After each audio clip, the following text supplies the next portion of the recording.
the hidden meaning behind iconic jewels of the British royal family. Some royal jewels dazzle with diamonds, others whisper with history, but then there are the pieces that hide their power in plain sight. Small, unforgettable, and quietly loaded with meaning. Today we're unlocking the stories behind those jewels, the ones that changed everything without ever needing to sparkle.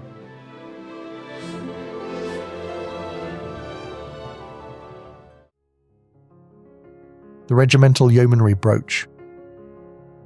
The Regimental Yeomanry Brooch is one of those unassuming royal pieces whose power lies not in diamonds, but in meaning.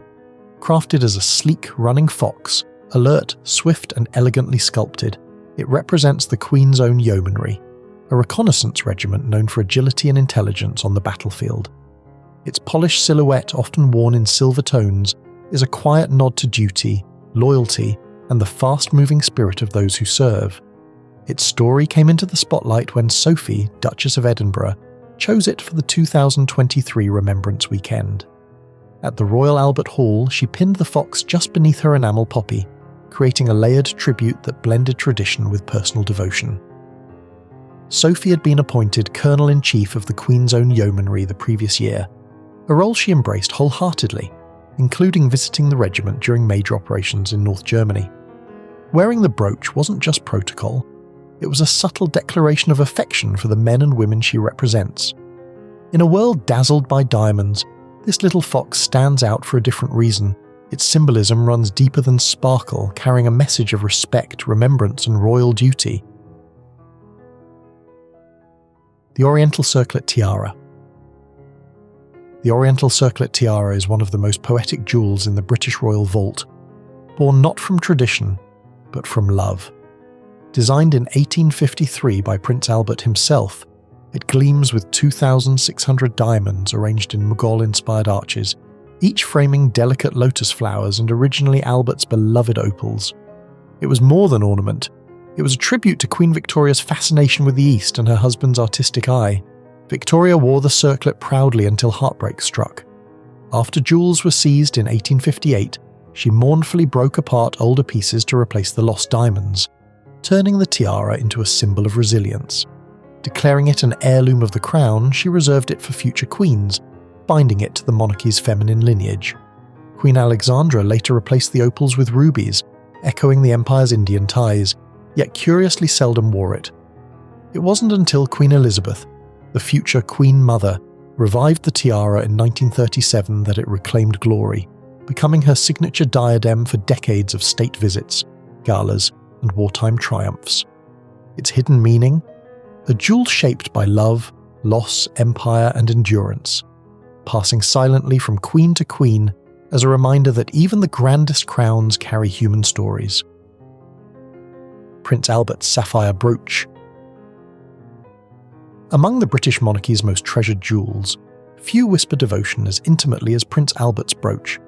Its design is deceptively simple, a grand velvet blue oblong sapphire, haloed by 12 brilliant diamonds set in open-backed gold collis, a technique that lets the stones breathe with light.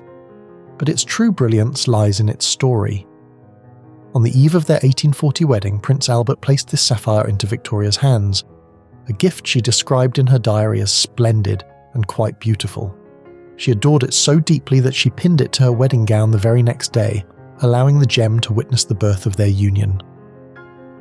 For the next 2 decades, the brooch became a quiet companion in her portraits and public life, until Albert's death turned it into a sacred relic of memory.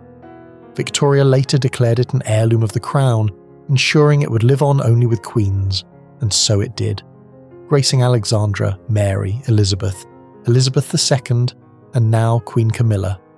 Each woman wears it differently, yet its meaning never changes, a sapphire forged not just for royalty, but for love that outlives time itself. The Vladimir Circle Tiara. The Vladimir Circle Tiara is a jewel that wears its history like a whispered secret, surviving revolution, exile, and the quiet resilience of 3 remarkable queens. Created by Bolin for Grand Duchess Maria Pavlovna, the tiara's lattice of diamond circles, once draped with trembling pearl drops, was designed to echo the grandeur of the Romanov court. Yet behind its glamour lies a tale of escape. When the empire collapsed, the tiara was smuggled out of Russia in disguised travel bags, ferried to London like a fugitive treasure. After the Grand Duchess's death, the damaged piece passed to Queen Mary, who restored it and added a twist of British ingenuity: interchangeable drops, pearls for purity, emeralds for power, or widowed diamonds for solemn elegance. Each setting carried its own unspoken message. Queen Elizabeth II inherited the tiara in 1953, wearing it at state banquets from Paris to Bangkok, its circles symbolising continuity through every turning chapter of her reign. And perhaps that is the hidden meaning of the Vladimir, a reminder that crowns may change hands, empires may fall, but true royalty endures in the stories their jewels refuse to forget. Princess Eugenie's engagement ring. It wasn't its size that captivated the world, it was its glow. When Princess Eugenie announced her engagement in January 2018, the spotlight immediately fell on the rare Parure sapphire resting on her finger. A stone so scarce it represents barely 1% of all sapphires, its pink-orange light, soft as a lotus blossom, comes from the gem-rich earth of Sri Lanka.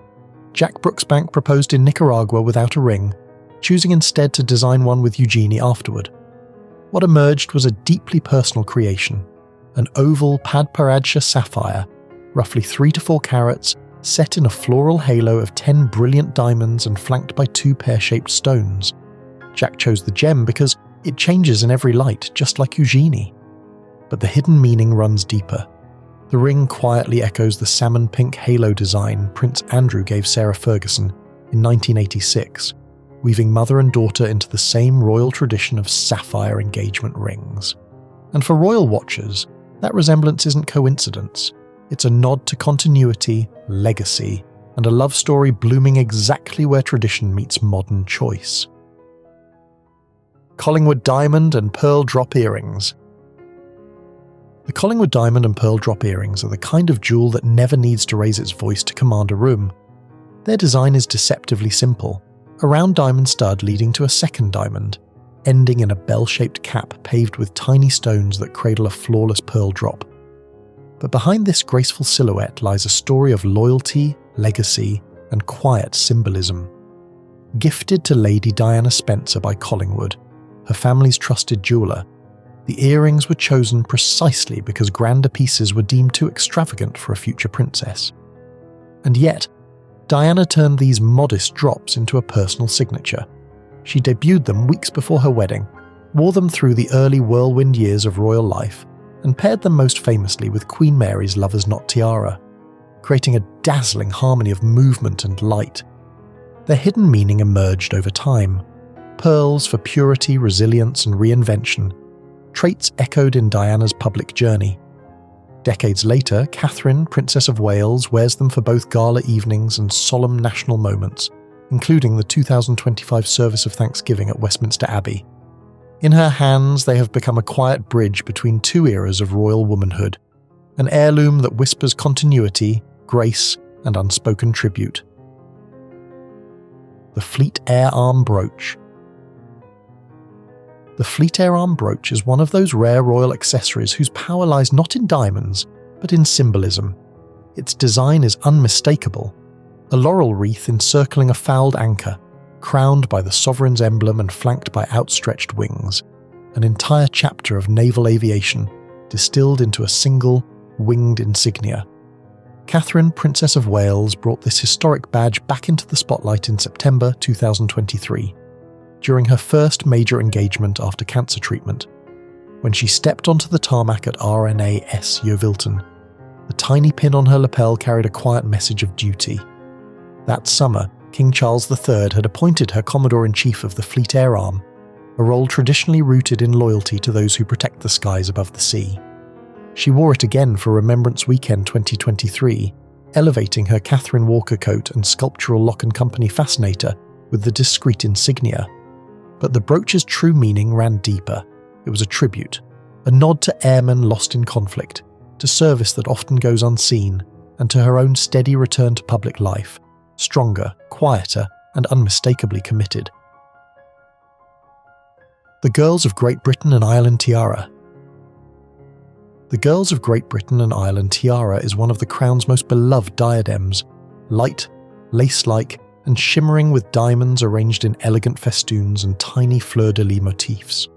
Created in 1893 by Gerard, it was funded not by aristocrats, but by a committee of young women across Britain and Ireland, a symbolic gift from the nation to a future queen.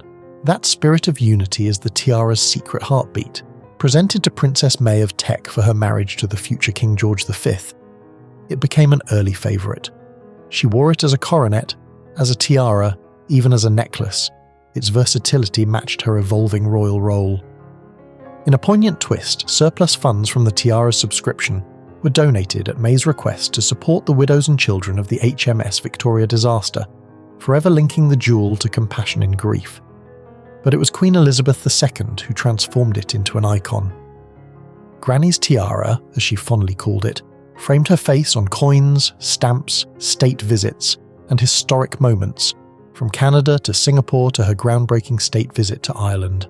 Today, as Queen Camilla carries it forward, the tiara remains a sparkling bridge between eras, an emblem of service, memory, and quiet, enduring strength. Queen Alexandra Parure. The Queen Alexandra Parure is more than a wedding gift. It is a glittering love letter cast in diamonds and pearls. Commissioned in 1863 by the future King Edward VII, the Parure was crafted by Gerard as a complete symphony. A towering diamond tiara, the grand pearl and diamond wedding necklace, cluster earrings, and a triple pearl drop brooch. Each piece was designed to echo Princess Alexandra's elegance, but also to symbolise purity, loyalty, and the continuity of the crown. Alexandra wore the set on her wedding day, the pearls resting against her lace gown like droplets of light. For decades, the Parure followed her through coronations, state ceremonies, and portraits that shaped the image of a future queen. She even repurposed elements, turning chandelier earrings into necklace pendants and sewing pearl clusters onto her coronation gown. A quiet message that jewels, like monarchs, must evolve.